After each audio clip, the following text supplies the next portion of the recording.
What do you want? Me to go back to my plane and go back to France?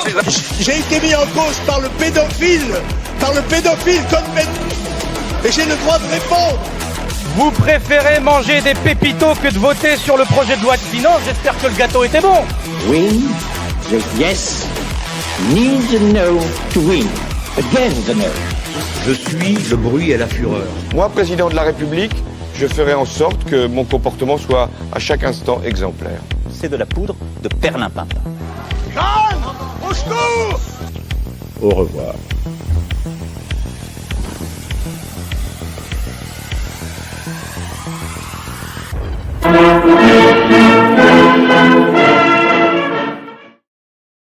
Bonjour messieurs et bienvenue dans ce 67e épisode de Divergence. Comment allez-vous? Bonjour Alexis, impeccable. Ça va. Bien. Vous avez vu dans le générique, entre Chirac et son avion en Israël et les Jean-Marie Le Pen et les pédophiles de Strasbourg, on est finalement avec ce générique au cœur de l'actualité. On revient, c'est un retour vers le futur. Comme quoi, en politique, rien ne change véritablement. Alors, aujourd'hui, messieurs, on est le 22 février, quand vous regardez cette émission. On est à 2 jours des 4 ans du début de ce que les Russes appellent le SVO, c'est-à-dire cette opération militaire spéciale, cette guerre en Ukraine, on peut dire ça. On a décidé dans cet épisode de Divergence de faire un point global sur ces 4 années de conflit avec Xavier Moreau, expert bien entendu du conflit russo-ukrainien, et notamment avec ses émissions toutes les semaines sur Stratpol, avec Fabrice Orlin qui connaît mieux que personne également toutes les arcanes de ces 4 années de guerre. Avant ça, je le rappelle, vous le voyez juste au-dessus de la vignette, eh bien vous le voyez, il y a un petit QR code. Ce petit QR code, si vous voulez nous soutenir, eh bien scannez-le avec votre téléphone, ça vous permettra directement de nous faire un don. Voilà, c'est très simple, et puis ça nous permettra à nous de continuer. Donc n'hésitez pas à nous faire des dons pour nous permettre de continuer cette chaîne, de continuer ce canal résistant et militant. Vous l'avez vu notamment, je vais l'afficher à l'écran avec l'émission qui a vraiment très bien marché sur notre canal Divergence Politique. Cette émission spéciale entre Xavier, ici présent, et Alain Soral, ça a été un beau moment. Voilà, allez retrouver l'émission. N'hésitez pas à nous soutenir si vous aimez nos contenus. Abonnez-vous, vous voyez, juste au-dessus de la vignette. Faites un j'aime. Je ne vais pas dire le like, on n'a pas le droit de dire d'anglicisme sur cette chaîne. Donc, faites un j'aime, abonnez-vous à la chaîne, activez la cloche pour avoir les notifications. Et puis voilà, vous serez informés de tous les programmes. Faites de même d'ailleurs, abonnez-vous pas qu'à Divergence Politique, abonnez-vous à Égalité et Réconciliation, abonnez-vous à GPTV, abonnez-vous à tous les canaux militants qui sont non mainstream et qui sont dans l'œil du viseur de Strasbourg, dans l'œil du viseur de cette magnifique démocratie française. Xavier, rentrons dans le vif du sujet. Xavier, Fabrice, 4 ans. La première question que j'aimerais vous poser, Fabrice, à toi, c'est 4 ans, ça a été marqué ce 24 février, pardon, on ne va pas revenir sur les motivations qui ont poussé Vladimir Poutine à rentrer dans ce conflit avec l'Ukraine, mais ça a été marqué par le franchissement, alors on l'a vu sur toutes les chaînes télé, le franchissement des frontières ukrainiennes par l'armée russe. Ça s'est matérialisé par un combat initialement que peut-être certains avaient imaginé assez déséquilibré, qui serait rapide pour la Russie, puis dans les premiers jours, finalement, il y a eu un peu plus d'opposition, notamment autour de Kiev, que prévu. Est-ce que c'était le plan russe de rentrer dans un conflit à long terme, ou est-ce que, bien entendu, c'était pas exactement ce qui était prévu? Je pense qu'à chaque fois qu'on démarre, que ce soit une opération spéciale ou une guerre, on a toujours envie qu'elle se termine le plus rapidement possible. Maintenant, je crois que ce qu'il faut regarder quand même, ce sont les forces en présence au moment du 24 février 2022. La Russie, c'est 150 000 hommes qui rentrent en Ukraine. Donc, c'est une armée qui avance par rapport à une armée qui défend et qui est 2 fois plus nombreuse. Alors qu'on connaît tous les ratios. Normalement, on dit qu'il faut au moins 3 ou 4 attaquants pour une personne qui défend. Donc là, on est dans le ratio complètement inverse. On est un attaquant pour deux soldats qui défendent. Et malgré tout, la Russie rentre quand même en Ukraine, prend des dizaines de milliers de kilomètres carrés. Je rappelle quand même qu'au sud de l'Ukraine, les objectifs stratégiques sont remplis, c'est-à-dire que le premier jour du 24 février, donc de l'opération spéciale, l'armée russe part jusqu'au barrage de Kakhovka, qui est un objectif stratégique puisque ce barrage permet d'alimenter en eau toute la rive gauche du Dniepr, ainsi que la Crimée, et qu'il permet de refroidir la centrale donc nucléaire de Zaporozhye.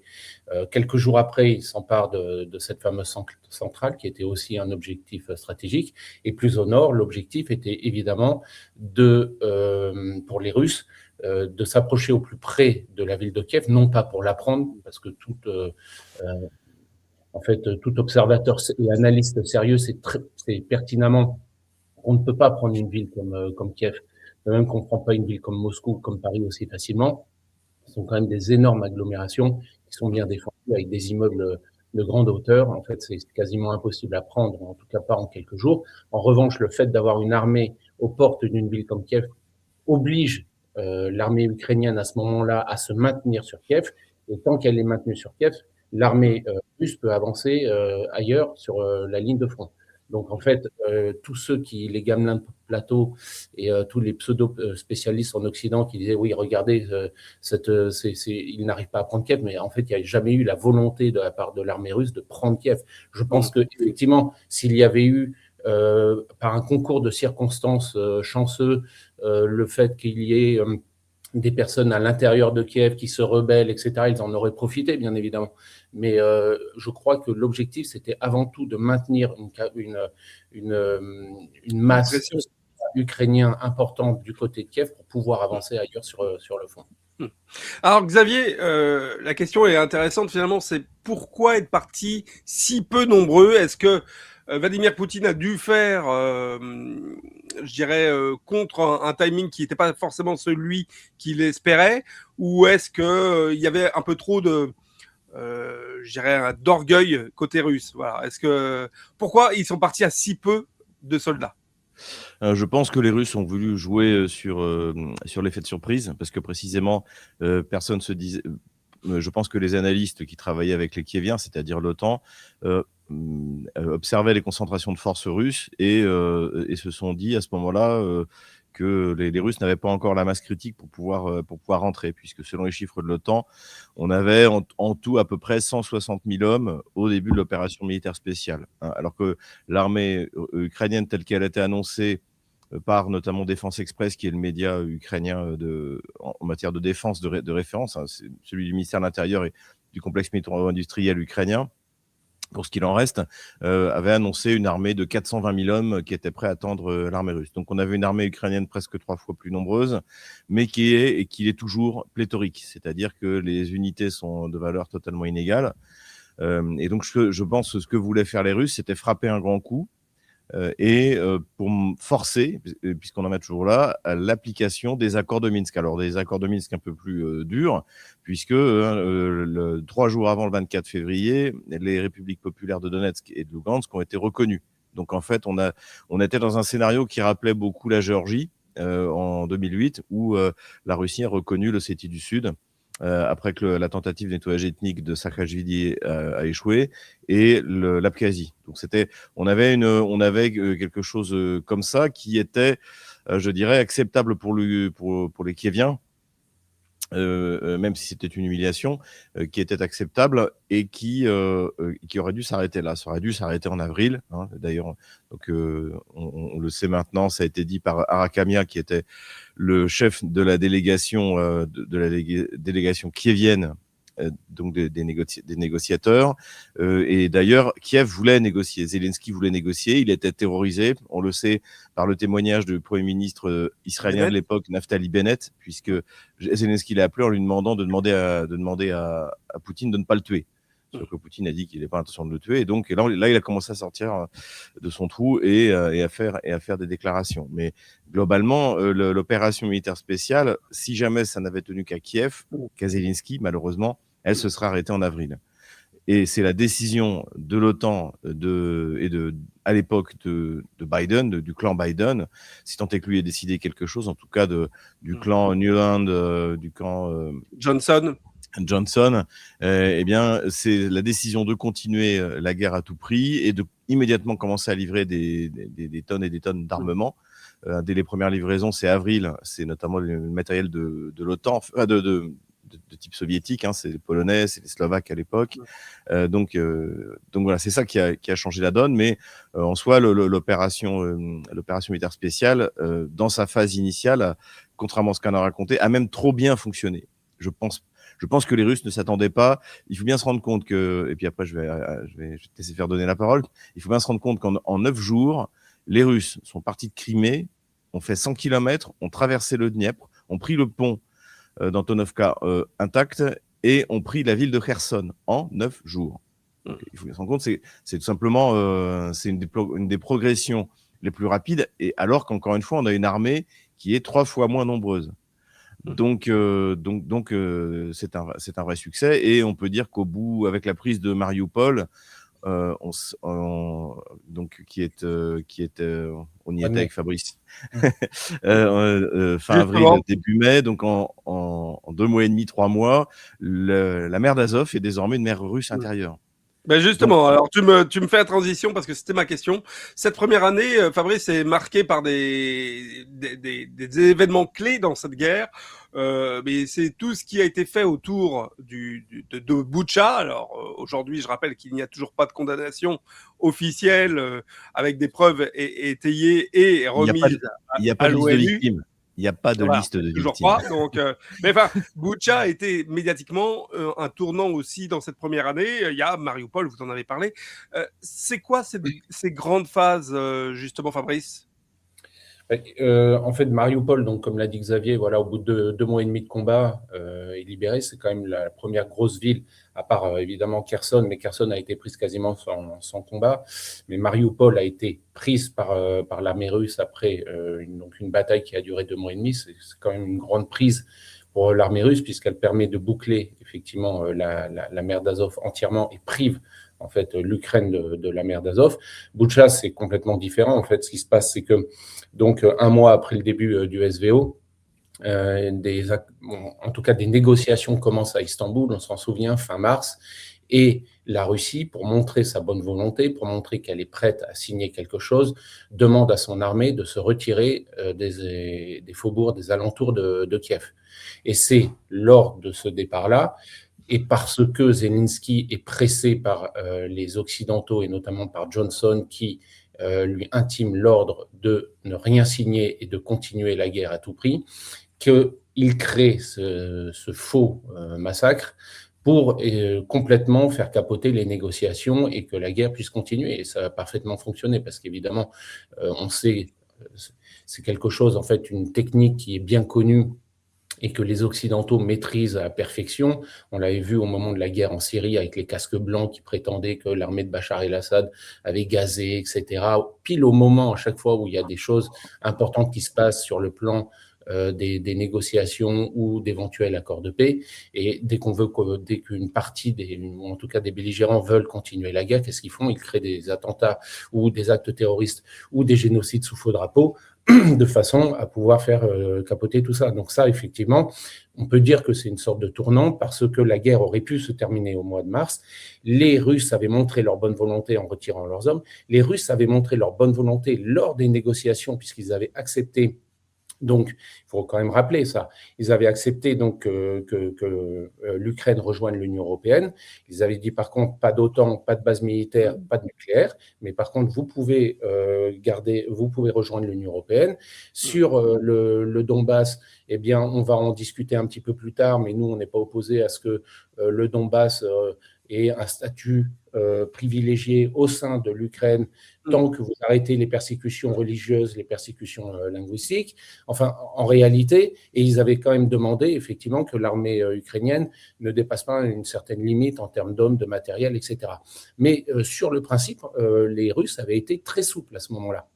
Ils voulaient effectivement faire en sorte que des accords soient signés le plus vite possible et qu'on évite, excusez-moi, un bain de sang. Malheureusement. C'était les négociations, notamment, qui avaient commencé en Biélorussie.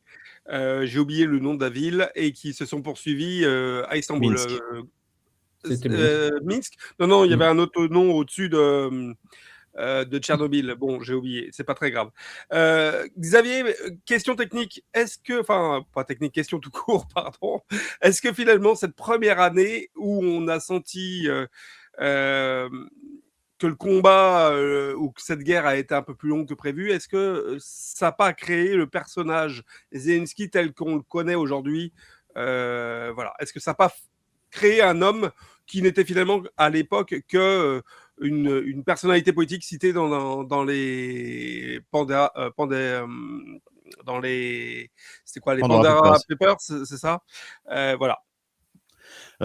Si, je pense, effectivement, il faut voir comment ça s'est passé. C'est-à-dire que vous aviez des gens comme le Premier ministre Johnson qui sont arrivés, qui lui ont, pardonnez-moi l'expression, bourré le mou, en lui expliquant qu'il était le nouveau Churchill, que voilà, il était dans un rôle historique, et il y a cru. Comme c'est une personnalité assez médiocre, il s'est laissé flatter. Et donc, effectivement, il a pris cette envergure. Il a été porté par tous les médias de grand chemin de occidentaux. Vraiment, on en a fait un héros. Et alors qu'encore une fois, on a le témoignage de Naftali Bennett, il était terrorisé, il était terré dans son trou. Certains pensent même qu'il était à l'ambassade de Pologne, même voir qu'il était parti en Pologne. Donc évidemment, c'est quelqu'un qui n'était pas du tout prévu pour diriger un pays en temps de guerre. Et d'ailleurs, c'est pas lui qui dirigeait la guerre. On sait que les opérations, ça a été reconnu par le général Zaloujny, qui était le premier chef d'état-major, étaient organisées à Wiesbaden, même pas en Ukraine. Donc en fait, il n'est qu'une marionnette, qu'un pantin, alors qui aujourd'hui en fait est en roue libre. D'ailleurs, on voit encore une fois physiquement, il a été transformé cette année, parce que sans doute par la drogue. On voit qu'il est sous-produit en permanence. Alors vous me direz, c'est un peu la mode en Europe occidentale en ce moment, mais on voit que c'est quelqu'un qui est complètement dépassé par les événements et qui n'a pas d'issue, et qui est tenu à bout de bras par essentiellement les puissances bellicistes européennes, c'est-à-dire l'Angleterre, la France, l'Allemagne, et bon, dans une moindre mesure la Pologne. Donc en fait, son destin lui échappe, et ça va mal finir pour lui. Comme ça a toujours mal fini pour les alliés des États-Unis, Noriega, Milosevic, c'est l'allié fatal. Et une fois de plus, comme c'est quelqu'un d'assez médiocre et de peu de connaissances historiques, il a pas médité sur ce qui arrivait précisément aux alliés des États-Unis. Alors, Fabrice Sorolin, Xavier, tous les deux, est-ce que vous savez à quel moment on a commencé en Russie? Au début, on ne pouvait pas parler de guerre. On a parlé d'opérations militaires spéciales. On parlait pas de guerre. Le mot était, on va le dire, tabou. À partir de quel moment, en fait, ça a basculé d'une SVO à finalement une guerre? En fait, c'est resté une SVO. C'est resté une SVO, mais maintenant, on dit quand même qu'on est en guerre. Je crois que ce qu'il faut bien comprendre, c'est la raison pour laquelle on a appelé, ou pour laquelle les Russes ont appelé cette opération une opération spéciale. Parce que les Russes considèrent, et à juste titre, qu'ils se battent contre des frères slaves orthodoxes. Il faut quand même comprendre qu'en Russie, vous avez des millions de familles qui ont des pères, des frères, des cousins de l'autre côté de la frontière en Ukraine. Des familles russo-ukrainiennes, il y en a des millions. Et donc, les Russes parlent d'opération spéciale parce qu'ils disent, en fait, on ne fait pas la guerre contre le peuple ukrainien lui-même, puisque le peuple ukrainien fait partie, en fait, ou en tout cas une grande partie d'abord est russe, et de toute façon, il y a tellement de relations entre les Russes et les Ukrainiens qu'on ne peut pas faire la guerre contre ce peuple-là. On fait la guerre, en revanche, contre le gouvernement qui a pris en otage le peuple ukrainien. Et c'est pourquoi, plusieurs fois, et on l'entend depuis 4 ans, le gouvernement russe, que ce soit Poutine, des ministres ou d'autres personnes, disent, par contre, si jamais vous vous amusez, vous, les Occidentaux, les Anglais, les Polonais, les Français, les Italiens ou autres, à venir chez nous, on va vous faire la guerre cette fois-ci. Ça ne sera pas une opération spéciale, donc on va vous taper plus fortement avec des missiles, etc., sans forcément faire attention à faire le tri entre le gouvernement plus les régiments, on va dire Azov, Pravi Sector, etc., extrémistes, et le reste de la masse des troupes. Voilà. Et donc, je crois que c'est important de bien comprendre la philosophie qu'a aujourd'hui la Russie quand elle parle et quand elle fait la guerre donc en Ukraine. Non, ce n'est pas Donc, une guerre. SVO contre l'Ukraine et guerre contre l'OTAN, Voilà. si je voulais résumer. Je voudrais rebondir un peu là-dessus. Je pense bien qu'il y a apporté deux éléments de réflexion. Le premier élément, c'est que la Russie met finalement relativement peu de ressources dans cette guerre. Donc, elle en met même moins. On peut dire que nous, par exemple, quand on a fait la guerre d'Algérie, donc ça nous coûtait, d'après ce que j'ai lu, 4,5% du PIB. Alors, les Russes, là, sont un petit peu au-dessus, doivent être autour de 5,5, mais on avait envoyé le contingent, les appelés. C'est d'ailleurs ça, c'est ça aussi qui a posé un problème pendant la guerre d'Algérie, c'est qu'on envoyait les appelés. Donc en fait, les moyens mis à disposition par la Russie pour faire cette guerre, eh bien, sont relativement limités. Et contrairement à ce qu'on raconte, on n'est pas en économie de guerre. Toutes les usines russes ne sont pas en train de faire des munitions, comme c'était le cas de l'économie française pendant la Première Guerre mondiale ou de l'économie allemande. Tout n'est pas là. Donc il y avait une volonté de Poutine, voilà, de conserver ses acquis. Les acquis de tout ce qu'il avait construit, mis en place depuis 1999. Donc c'était ça aussi. Et ensuite, le SVO est finalement la partie d'une guerre qui a commencé en 2014 avec le coup d'État de Maïdan et même en 2004 avec le premier Maïdan, où à ce moment-là, où l'administration américaine, toujours les mêmes, hein,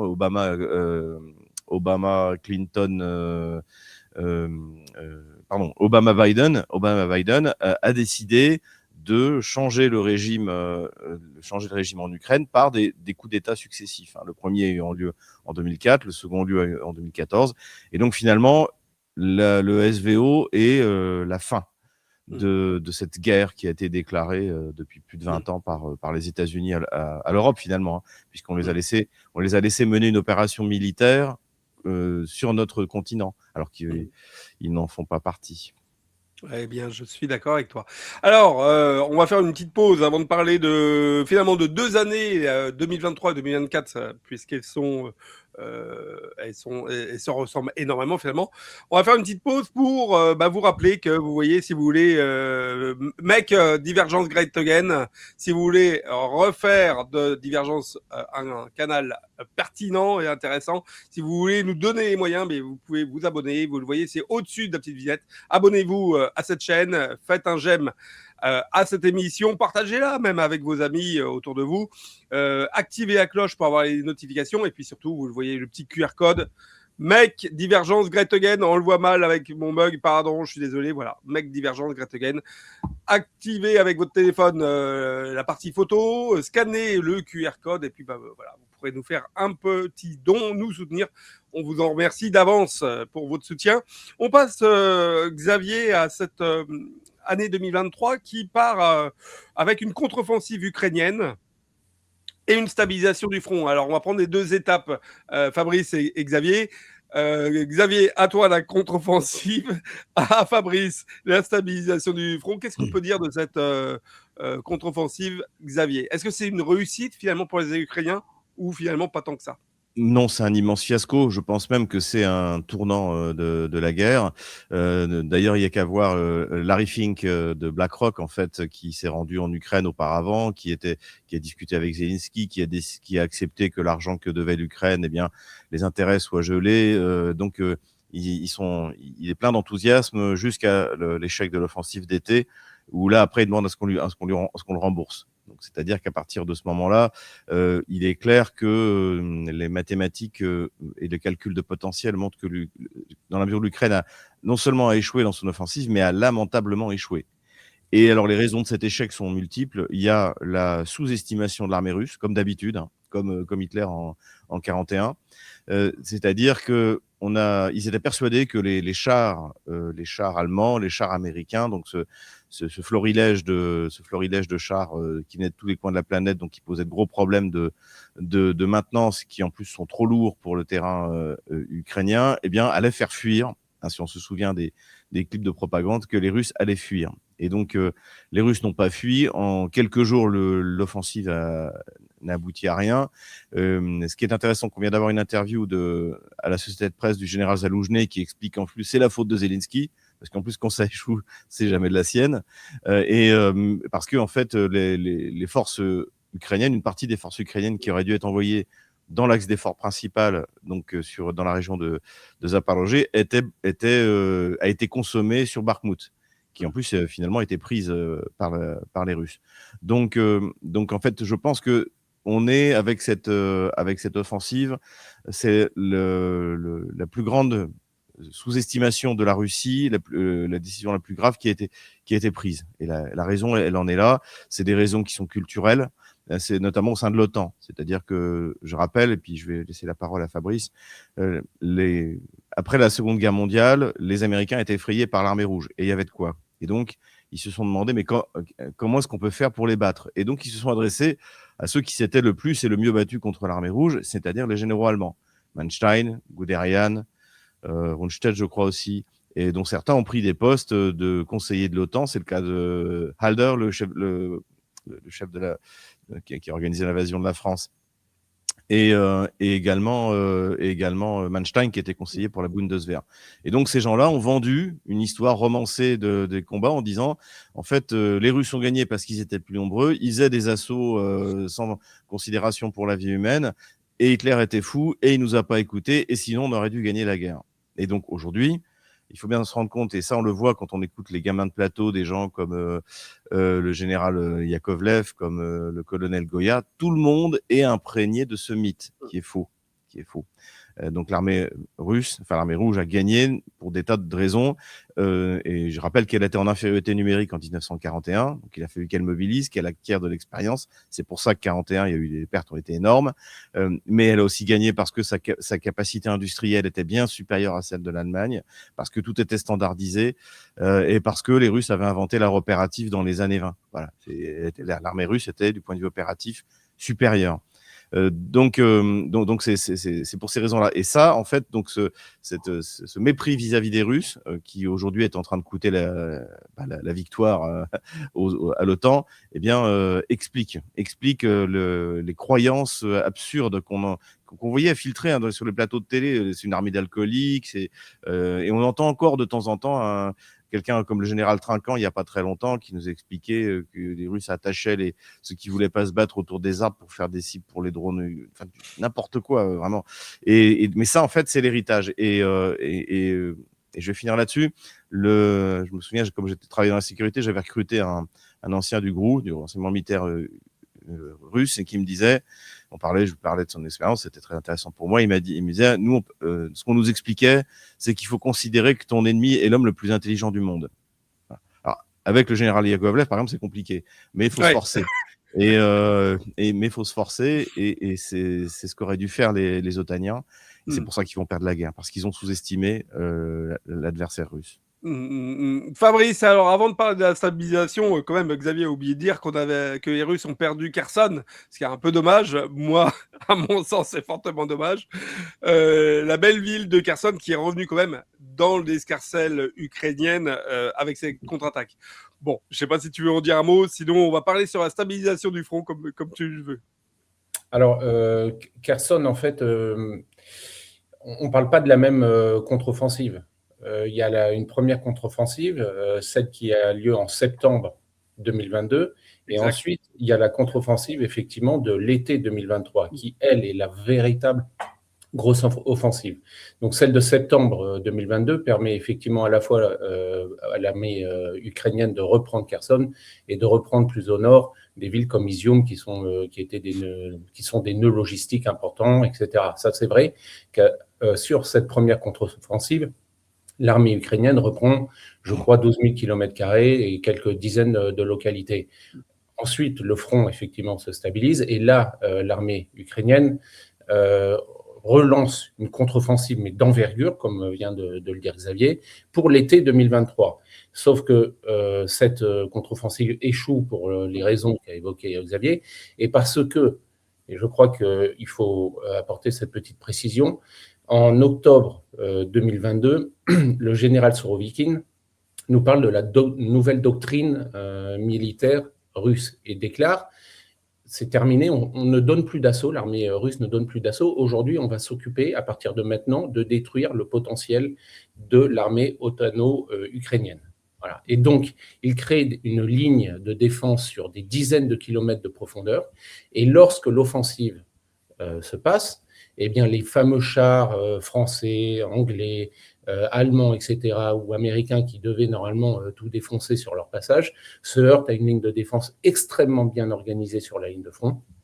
Et donc, c'est l'échec total de cette contre-offensive. On se souvient des images où on voyait des chars, donc les Léopards, les Abrams, etc., brûlés. D'ailleurs, ça, je crois, en France, ça avait fait quand même pas mal de bruit. C'est le vice-président de la Douma, Piotr Tolstoï, qui parle très bien français, qui avait fait une interview à ce moment-là, qui disait « mais on va brûler vos chars ». Comme dans la Deuxième Guerre mondiale, on a brûlé les Panzers. Et effectivement, c'est ce que les Russes ont fait. Et donc, du fait de l'échec de cette offensive, eh bien, effectivement, le front commence à se stabiliser parce que les Russes sont bien protégés par la fameuse ligne de défense Surovikin. Alors, messieurs, pour finir cette année 2023, il se passe un événement quand même majeur. C'est Prigojine et Wagner. Alors, Wagner avait été sur tous les plateaux télé, on n'entendait parler que de Wagner, on n'entendait limite plus parler d'armée russe, il n'y avait que Wagner qui existait. Et Prigojine, cet homme tout à fait atypique, avait pris effectivement une importance dans les médias, dans la communication autour de cette guerre. Et à l'été 2023, il décide de remonter en direction de Moscou.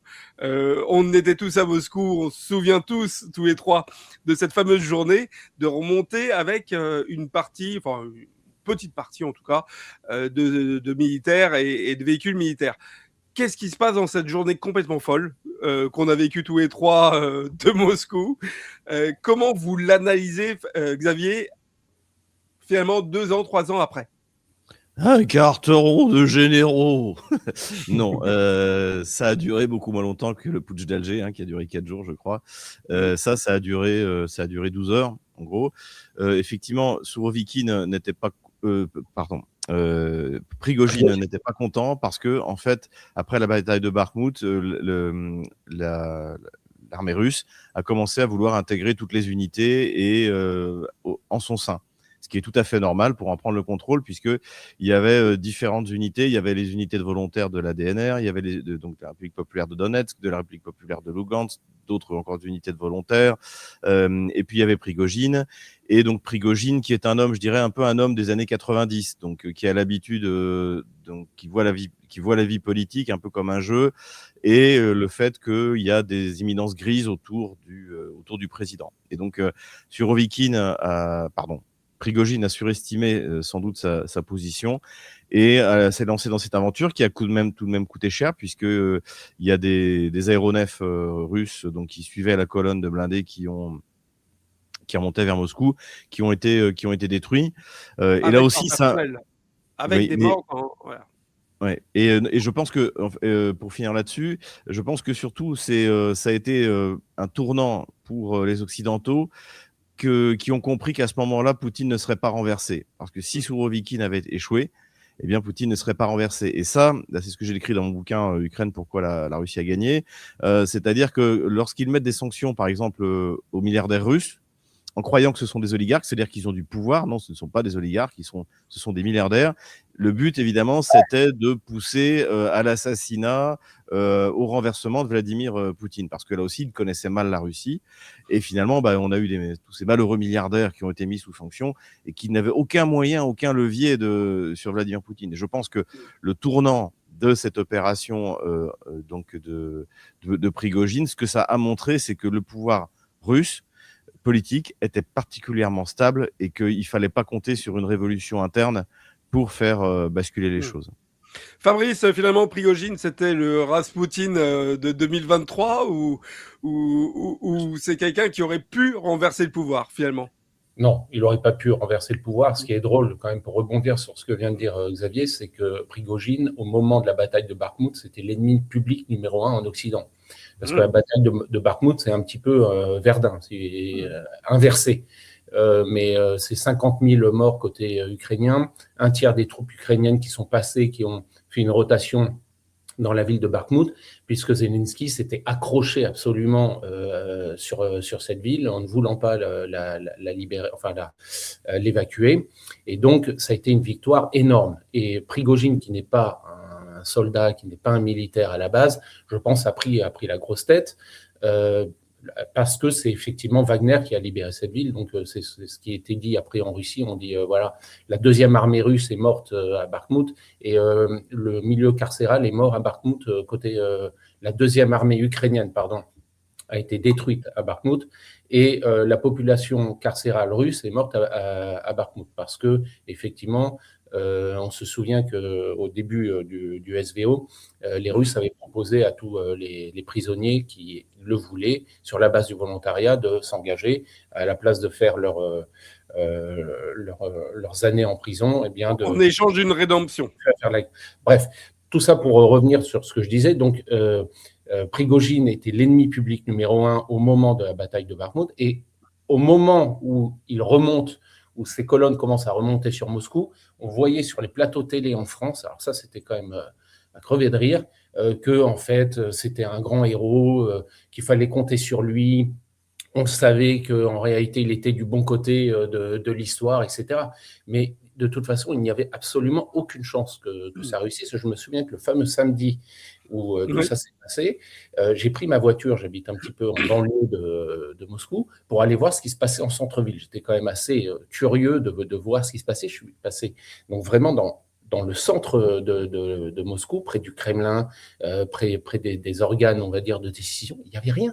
Il n'y avait pas de chars, il n'y avait pas d'armée, il y avait quelques voitures de police, comme à l'accoutumée. Voilà. Donc, je crois que du côté moscovite, en tout cas, il n'y avait pas de crainte particulière. Le périphérique était quand même bloqué par les militaires. Non, mais plus loin, effectivement, ils ont pris ça au sérieux, etc. Ce que je veux dire, c'est qu'on n'était pas en état de guerre à l'intérieur de la ville de Moscou et que de toute façon, le peuple russe ne soutenait pas. Et là, il a perdu énormément à ce moment-là, Prigojine, parce que c'était un héros pour les Russes, par contre. C'est une trahison. Effectivement, et les Russes l'ont pris comme une trahison. Et c'est à ce moment-là où il a perdu tout son prestige en Russie, à la fois auprès des autorités et auprès du peuple russe. Alors, Xavier, pour continuer un petit peu notre déroulé de ces 4 années. Oui, si tu me permets, juste un point. Il y a un autre tournant en 2023. Alors qui n'est pas une arme miracle, mais qui a été décisif, c'est à partir de novembre 2023, la Russie commence à utiliser les bombes planantes. Oui, c'est-à-dire des bombes qui ne coûtent pas cher, qui peuvent dériver donc avec un module, un capteur GLONASS et un aileron, qui peuvent dériver sur. Maintenant, on est même il y a un petit booster, ils peuvent dériver jusqu'à 150 km. Mais à partir de ce moment-là, en fait, la puissance de feu russe, qui a toujours été largement supérieure, notamment en artillerie, eh bien, est décuplée par cette arrivée des bombes planantes qui va être un accélérateur de la victoire russe. Voilà. Juste novembre 2023. Absolument. Tu as raison sur la partie militaire. Alors, je voudrais qu'on parle aussi de cette guerre d'attrition et l'essoufflement des offensives durant cette année 2024. On le voit notamment, et je vais le mettre à l'écran, voilà, c'est la petite vidéo qui va avec, l'implosion que ça crée sur les populations, notamment ukrainiennes.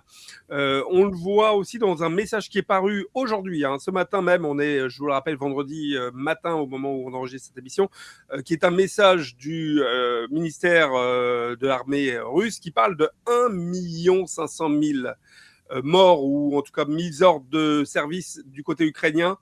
On est sur une attrition et sur un changement de la démographie pour les années à venir en Ukraine. Est-ce qu'on a le même impact côté russe ? Bon, alors j'entends qu'il faut prendre des chiffres russes également avec parcimonie. En tout cas, il ne faut pas les croire je dirais sur parole, mais en tout état de cause, cette guerre, à partir de 2024-2000, sur les années 2024-2025, c'est vraiment une guerre destructrice, non pas sur le terrain en changement de position, mais vraiment par l'impact des drones, l'impact des bombes planantes dont tu parlais, tout ce qui a, tout est toutes les pertes humaines dans l'armée ukrainienne notamment. C'est à moi qui pose la question? Oui, pardon, Oui, c'est à toi qui pose la d'accord. question. Oui, alors moi j'ai pris le parti de ne pas donner de chiffres de pertes, Oui. parce que c'est dans la mesure où c'est contesté. Les chiffres ukrainiens sont délirants, ils sont contestés. Les chiffres russes sont contestés par les Ukrainiens et par l'OTAN. Donc, en revanche, il y a des chiffres qui ne sont pas contestés. Et par exemple, on a les échanges de corps, de cadavres de soldats en 2025. Et on est un peu plus de 12 000 corps ukrainiens donc rendus par la Russie contre 300 rendus par l'Ukraine à la Russie. Donc, on a un rapport de 1 à 39. Alors évidemment que la différence, on n'en est pas là, mais ça montre un peu la disproportion. Et aussi, je viens d'en parler, c'est la puissance de feu. L'essentiel des pertes dans une guerre, c'est 80%, c'est l'artillerie. Bon, alors là maintenant, on est arrivé des drones, mais globalement, ce qui est clair, c'est que la puissance de feu russe est incomparablement supérieure. Les Russes ont la domination complète du ciel. Et donc, les pertes ukrainiennes sont infiniment supérieures aux pertes russes, c'est une certitude. Voilà. Combien exactement, on le verra à la fin de la guerre. Quel impact sur le pays en soi? Alors, sur la Russie, l'impact sera assez minime. D'ailleurs, il y a quelque chose de frappant. Par exemple, à Moscou, qui est quand même une ville de 13 millions d'habitants, vous ne voyez quasiment jamais d'éclopés, de gens qui ont perdu une jambe. Moi, ça m'est arrivé depuis le début, peut-être une fois, où dans le centre commercial à côté de chez moi, il y avait 3 soldats en fauteuil roulant. Donc ça veut dire, et pourtant, il y en a. Hein. Ma femme est sur un chat de femmes et de mères de soldats. Il y a des blessés, il y a des disparus, il y a des morts. Je suis pas du tout en train de le nier. C'est terrible. Donc, sur la Russie, l'impact sera, je pense, relativement faible. Sur l'Ukraine, c'est la fin du pays. C'est la fin du pays parce que, en plus des morts, il y a des gens qui partent et qui ne reviendront jamais, et qui sont en plus la force vive du pays. Et ensuite, quand la guerre va s'arrêter, elle finira bien par s'arrêter, et que les frontières vont s'ouvrir, étant donné le régime qui sévit aujourd'hui en Ukraine, où les TTSK, donc les espèces de chasseurs d'hommes de Zelensky, vont capturer, enfin il y a des milliers de vidéos sur Internet qui le montrent, vont capturer des gens dans la rue. Dès qu'il y aura ne serait-ce qu'une trêve ou encore mieux un traité de paix, les gens de peur que ça recommence, les hommes vont partir. Voilà. Donc en fait, aujourd'hui, on parle d'un pays qui n'existe plus, qui s'appelle l'Ukraine. Il n'existe plus démographiquement. Déjà, la situation démographique était catastrophique, mais là, ils ont une des natalités les plus basses au monde. Et l'Ukraine ne se relèvera pas de cette guerre. C'est une catastrophe. Et ça, encore une fois, c'est la responsabilité de Washington et de Londres, et ensuite de ceux qui ont suivi par faiblesse ou par cynisme, comme Emmanuel Macron ou aujourd'hui. Justement, tu me fais une transition parfaite pour Fabrice. J'allais te dire, 2024, c'est aussi un grand changement au niveau politique cette fois. L'Ukraine commence à perdre dans le soutien de son allié principal, qui sont les États-Unis. C'est dû au fait de l'arrivée au pouvoir de Donald Trump, qui, au début de son arrivée au mandat, pense véritablement pouvoir résoudre le conflit en, je ne sais plus combien de jours il y avait annoncé. Après, c'était finalement...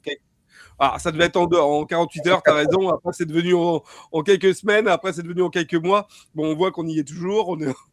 On est en 2026. Mais véritablement, il y a quand même un tournant politique qui change dans ce conflit. C'est-à-dire que, d'abord, les Occidentaux, dans leur ensemble, même les Européens de l'Ouest, comprennent depuis, on va dire, effectivement... alors, ça a pris encore un petit peu de temps après la contre-offensive ratée de l'été 2023, mais finalement, je pense que c'est à ce moment-là quand même que les démocraties occidentales finissent par comprendre que la guerre, en réalité, elle est perdue. Et d'ailleurs, c'est pour cette raison que Kiev bascule dans le full terrorisme. C'est après cette fameuse contre-offensive qui a détruit une grosse partie quand même de l'équipement de l'OTAN, que ce soit les chars, que ce soit les véhicules blindés, tout un tas de matériel, que Zelensky, pour essayer de continuer à attirer les sponsors, de l'argent, du matériel, en fait, commence à mener des actions qui sont symboliques, qui coûtent très cher en hommes, mais qui rapportent absolument rien sur un plan stratégique. On se souvient de ce qui s'est passé je crois que c'est Krinky, dans le sud, où ils ont tenu une partie de la rive gauche du Dniepr pendant des semaines au prix de milliers de morts de façon totalement inutile, ou alors les fausses attaques sur la Crimée, où ils essayaient de débarquer avec des bateaux rapides, etc. Enfin bref. Et effectivement, le terrorisme qui s'installe en Russie, et où les services anglo-ukrainiens tuent des militaires, des philosophes, des journalistes, etc. Donc, c'est à partir de ce moment-là, en fait, où la confiance est rompue, et effectivement, où les Occidentaux commencent à se dire, bon, de toute façon, la guerre, elle est perdue, donc est-ce que ça vaut encore le coup de continuer à déverser des milliards? Et se rajoute à ça l'arrivée de Trump, effectivement, qui lui est bien entouré, je crois, et comprend tout de suite que de toute façon, la Russie a gagné la guerre. Donc, il préfère être du côté des gagnants que du côté des perdants, puisque même s'il dit c'est pas ma guerre, bah, oui, mais c'est la guerre de l'administration américaine, et tu es américain, donc c'est normal que tu en hérites. Lui, il veut surtout éviter de faire partie du club des perdants, et donc il essaye par des négociations qui durent beaucoup trop, à mon avis, d'essayer de s'en sortir. Alors que s'il voulait vraiment terminer la guerre, il suffirait qu'il arrête de livrer du matériel. La seule chose qu'il a réussi à faire depuis qu'il est arrivé au pouvoir, c'est qu'au lieu de donner le matériel, donc de le donner gratuitement, maintenant c'est Nicolas qui paye. Voilà. Et Nicolas, Helmut et Giuseppe, c'est ça, voilà, Xavier, je reprends bien les mots, effectivement. Alors, effectivement, Fabrice, tu nous lances sur la partie du terrorisme. On ne va pas rentrer dedans parce qu'on est déjà bien avancé dans cette émission, mais ça me permet de rappeler qu'on a une pensée, bien évidemment, pour les civils qui ont été victimes de terrorisme en Russie de la part du gouvernement ukrainien. On pense bien entendu à Daria Dugin, on pense à voilà, tous ceux qui ont été tués. Pardon ? Tous les civils à Koursk.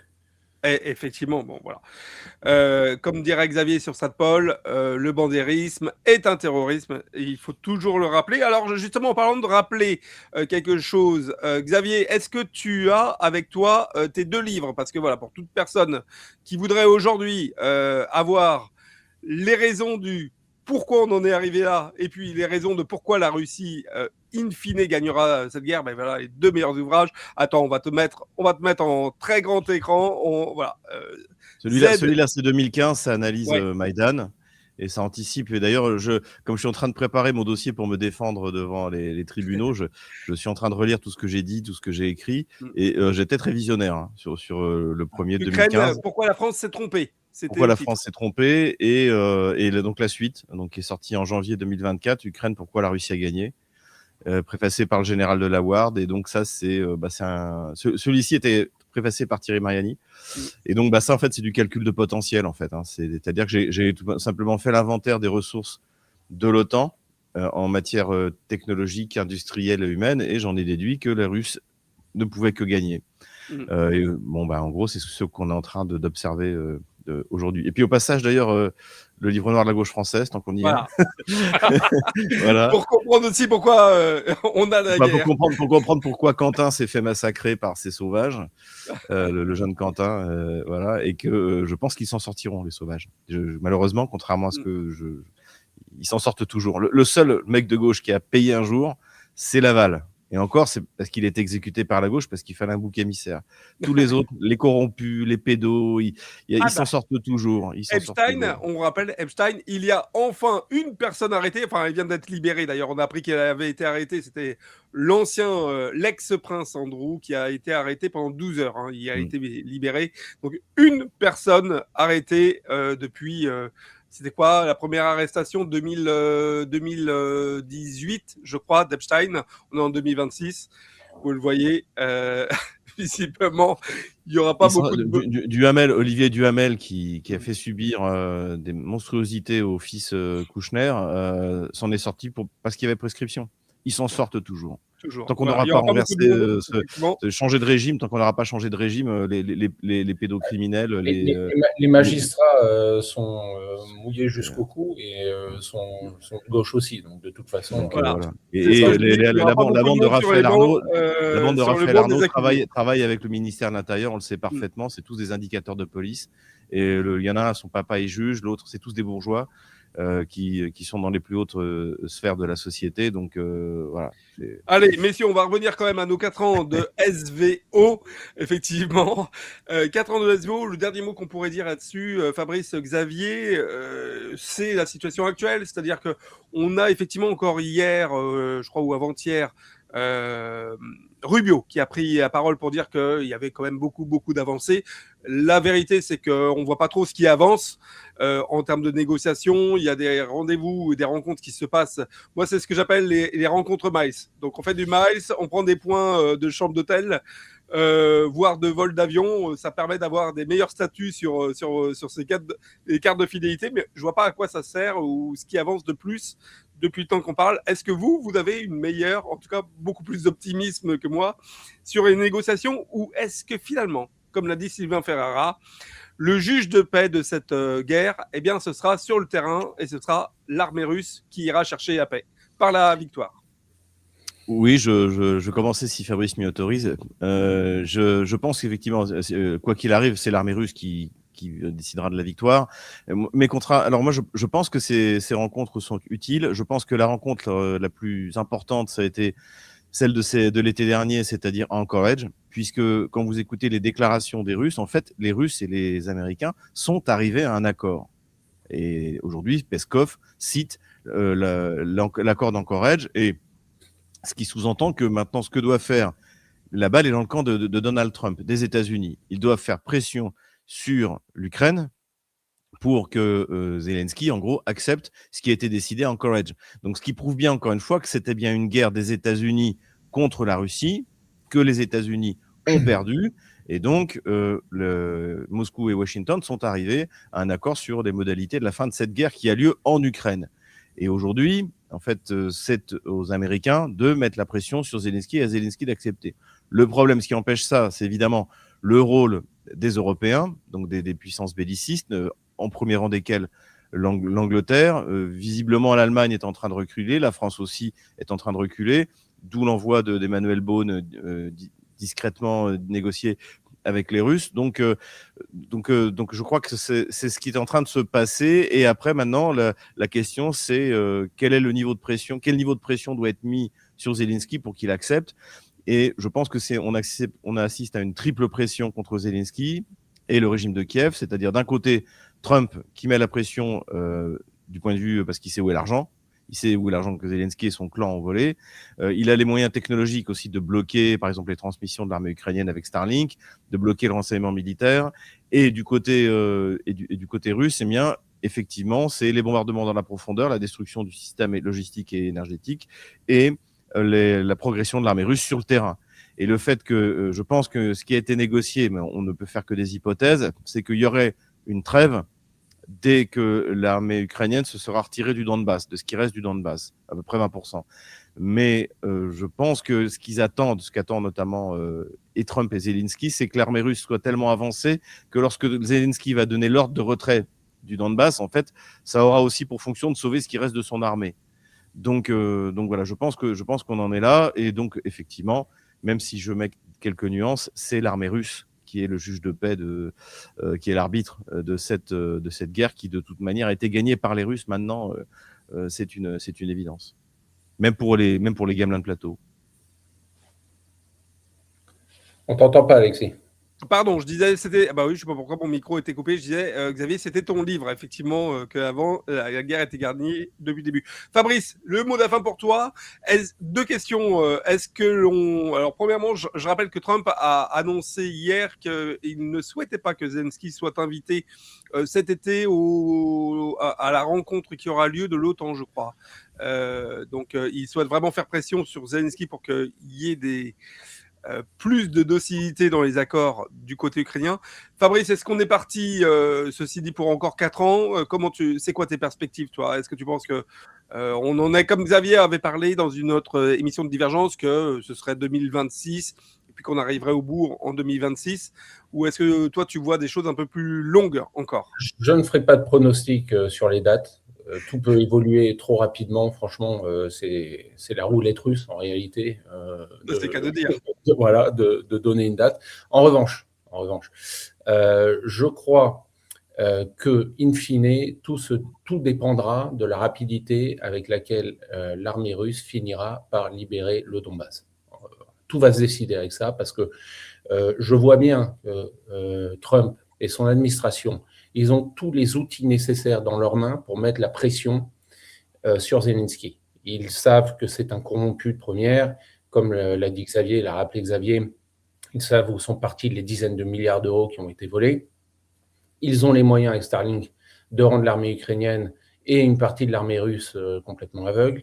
Et c'est de leur matériel que dépendent la survie de l'armée ukrainienne.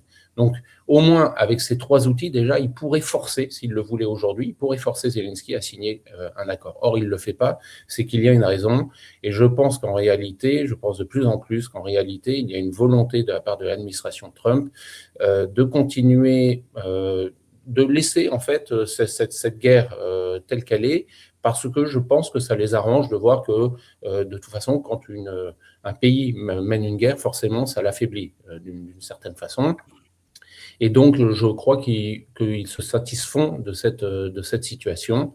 Et donc, je pense que, comme l'a dit Ferreira, justement, je suis complètement d'accord avec lui, le juge de paix, ça va être l'armée russe et ça va être la libération du Donbass, une fois que le Donbass sera libéré. Et là, je crois qu'on va voir effectivement les négociations s'accélérer et Trump forcer Zelensky à signer quelque chose pour que l'armée russe n'aille pas plus loin que le Donbass. Et comme je l'ai dit et répété plusieurs fois sur cette chaîne, ne prenne surtout pas Odessa. Voilà, je pense que ça, c'est la ligne rouge pour l'administration Trump. Tant que l'armée russe est assez éloignée d'Odessa, je pense qu'ils se satisfont de la situation. Eh bien, écoutez, messieurs, merci mille fois. On verra effectivement si les Russes, en 2026, réussiront à reconquérir, ce que je souhaite, Kherson, et même à aller jusqu'à Odessa, ce qui serait une très bonne nouvelle côté russe. 4 ans de SVO résumé en un peu plus de 58 minutes. Merci, messieurs. Je rappelle, Xavier, allez, remontre-nous tes jolis livres. Ukraine, pourquoi la France s'est trompée? C'était en quelle année c'était 2015. 2015 déjà, oh là là, que le temps passe vite. Oui. Ukraine, pourquoi la Russie a gagné? C'est voilà. 2024, janvier 2024. 2024. Et puis parce que la gauche tue au quotidien et détruit notre beau pays. Voilà, le livre noir de la gauche française. Fabrice, sur ton canal, qu'est-ce que l'on trouve comme actualité actuellement? De quoi on parle? Bon, on parle de l'Iran, on parle de la Russie essentiellement, même si je dois bien avouer que là, mais on est vendredi au moment où on enregistre. Ces 3 derniers jours, j'ai pas été vraiment actif parce que j'ai eu beaucoup de choses à régler ici. Mais justement, là, j'ai aujourd'hui, je reprends les publications et effectivement, je parle des 2 points chauds actuellement, ce qui se passe en Ukraine, bien évidemment, et ce qui se passe en Iran, parce que c'est quand même très intéressant de voir ce qui est en train de se passer en Iran, un pays, une région du monde où l'isolationniste Trump ne devrait rien avoir à faire, puisque ce n'est pas l'Iran ne représente aucun danger pour les États-Unis. Ils n'ont pas les vecteurs de toute façon pour aller taper jusqu'aux États-Unis, mais où Trump est en train de faire venir un 2e porte-avions, le plus grand porte-avions du monde, avec toute son armada, où il est en train de faire venir des dizaines et des dizaines d'avions de chasse, etc., etc. Donc, c'est très intéressant ce qui est en train de se passer. On sait qu'il y a soi-disant des négociations en cours entre les Iraniens et les Américains. Je pense qu'il va y avoir du grabuge dans les semaines qui viennent. Alors, comme Trump savait que tu étais un petit peu occupé ces derniers temps, il a donné 10 jours à l'Iran. Donc, ce qui te permet, toi, de finir de ton côté. La dernière fois qu'il avait donné, je crois que c'était 20 jours, quelques jours après, il bombardait. Et il a bombardé 2 jours plus tard. Je suis d'accord avec toi. Donc, quand j'ai entendu effectivement les 10 jours, je me suis dit, ça arrive. Ça arrive. Parlant d'Iran, c'est très intéressant. 2 commentaires. Massier, le sénateur, qui a dit tout haut les liens qu'il y avait entre l'État d'Israël et les États-Unis, qui a critiqué ça ouvertement, publiquement, qui a dit d'ailleurs, Massier, qu'il était quand même inquiet pour sa vie, pour qu'elle soit pas, en tout cas, je crois qu'il a dit que s'il lui arrivait un accident, que lui allait bien, était en bonne santé, qu'il n'était pas suicidaire. Enfin, il y a toute une phrase là, qui commence à sortir, etc. Et puis, deuxième mot, c'est hier jeudi que Tucker Carlson, qui était parti faire une interview en Israël, a été arrêté par les services secrets israéliens, ce qui a provoqué un tollé, notamment avec Marjorie Greene Taylor qui est montée au front pour dire. Il a été arrêté à cause d'une interview qu'il a donnée. Exactement, voilà. Mais donc, on nous dépeint Israël comme la plus grande démocratie, comme le bastion avancé de la démocratie au Moyen-Orient. Absolument. Et tout ce qui se passe effectivement autour de l'Iran, on en reparlera dans d'autres émissions, effectivement, c'est en train de faire exploser les magas. Il y a vraiment des choses qui se passent extrêmement intéressantes. On reviendra là-dessus. Xavier, alors de quoi as-tu parlé? Donc là, si vous regardez l'émission, vous êtes donc dimanche soir. De quoi as-tu parlé sur Ici Moscou, sur RT en français? C'était vendredi soir. Et de quoi as-tu parlé dans ton émission hebdomadaire Stratpol? On est revenu sur l'actualité économique. On a quelques données assez intéressantes, notamment sur les questions énergétiques. Le Japon a augmenté de 260% ses achats de charbon à la Russie. Il n'y a plus de gaz dans les réserves européennes, puisque malgré le réchauffement climatique, en fait, il a fait froid. Il fait froid parce qu'il fait chaud, en fait. Je ne cherche pas à comprendre. Et donc, en fait, il n'y a plus de gaz. Donc, finalement, ce qui est assez ironique, c'est que ça arrive au moment où l'Union européenne a pris un règlement pour interdire les importations de gaz russe à partir de LNG, à partir du 1er janvier 2027. Et là, vraisemblablement, on va avoir une importation et des compteurs de russes qui vont monter très haut pour pallier ce refroidissement climatique. Voilà, donc ça, c'était sur les questions, je dirais, une des questions économiques que je traite. Et puis, je reviens sur le rendez-vous de l'OTAN qui a eu lieu à Bruxelles, où Zelensky a raconté n'importe quoi. Je reviens également sur le cycle de négociation, donc sur l'Iran et sur l'Ukraine, donc un peu de ce dont on a parlé, pour voir à peu près où on en est. Voilà, mais bon, j'aborde énormément de questions dans chacune de mes rubriques, et puis ne manquez surtout pas le moment bunker, hein, c'est Zelensky, le moment bunker de cette semaine. Et puis alors, sur l'empire du mensonge, là, on a la déclaration de Emmanuel Macron en Inde, qui nous dit avec son mauvais anglais et son accent épouvantable. C'est parce qu'il ne parle plus qu'anglais maintenant. Il sait bien parler anglais en Inde, hein, la langue de l'ancien colonisateur. Pour un président français, tu sais, on en avait parlé. Hein. C'est très intelligent, c'est vraiment. Et il nous a expliqué que la freedom of speech is bullshit. Hein. Donc, pour ceux qui en doutaient, voilà. Et enfin, pour ceux qui ne parlent pas anglais, il faut traduire. Pour ceux qui ne parlent pas anglais, il dit la liberté d'expression, c'est de la foutaise. Voilà. On peut traduire. Oui, c'est gentiment traduit. Ouais. Mais si, dernier point qui est extrêmement important, dont je parle, c'est l'action malgré tout du gouvernement américain et de la Chambre des représentants pour la liberté d'expression en Europe. Donc, ils sont en train de mettre au point un site qui va s'appeler freedom.gov, où les contenus qui seront censurés par l'Union européenne seront disponibles. Et également, il y a tout un document qui vient d'être publié, que j'ai reçu récemment, que je n'ai pas encore le temps de lire, mais qui est épais comme ça, et qui concerne la manière dont les États-Unis vont lutter pour la liberté d'expression en Europe. Et ça, je pense que ça va... Je rappelle un point rigolo, c'est que l'application la plus téléchargée en France actuellement, c'est X, alors, anciennement Twitter. Donc, ça veut dire quand même que les gens se disent... je crois que les gens sont fatigués. Et donc, ce qui est très drôle, c'est que c'est finalement aujourd'hui, si tu veux, la dernière fois que dans l'histoire, on a vu les États-Unis qui mettent en place des structures pour forcer la liberté d'expression, c'était pendant la guerre froide contre l'URSS. Radio Free Europe, toutes ces Radio Liberté aussi, je crois, toutes ces structures qui ont été mises en place, c'était pour forcer la liberté d'expression à l'intérieur du bloc communiste. Et aujourd'hui, en fait, le communisme, l'URSS, c'est à Bruxelles. Donc c'est très très drôle. Et puis nous, on ne sait jamais ce qui peut arriver à nos chaînes.